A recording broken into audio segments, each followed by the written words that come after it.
What else do you really need to have in your estate plan? Healthcare and financial powers of attorney. The will and a lot of factions of the trust is about after your passing and making sure that your estate goes the way that you want it to go and the people handle it that you choose at this point. Powers of attorney for property and healthcare are for while you are still living, and these are every bit as important as for after you pass. Often you come to me and say, I want my estate taken care of, I want my children taken care of, I want to make sure we avoid probate, but I also say, well, in addition to that, let's take care of you while you're still living.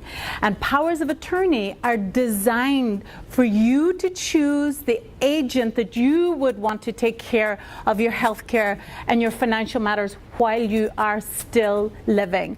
And there are many accounts that you may be on from work yourself where maybe your wife or your spouse is named as the beneficiary. As John had indicated, if you become incapacitated, your spouse cannot even get into your 401k.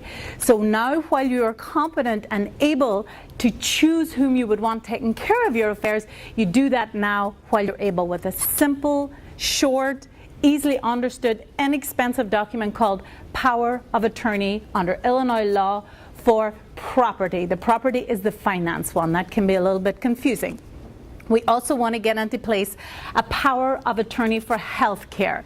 That is for everything regarding your doctors, your nurses, your pharmacists, talking to insurance companies.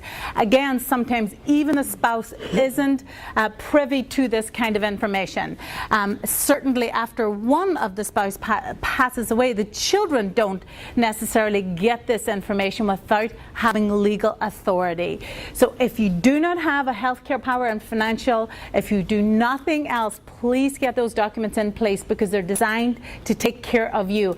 If you did them about 10 years ago or even 5, you want to update them to make sure that they also are compliant with HIPAA, the healthcare privacy laws, very strict. You also want to make sure that your agent is able to act for you under those laws.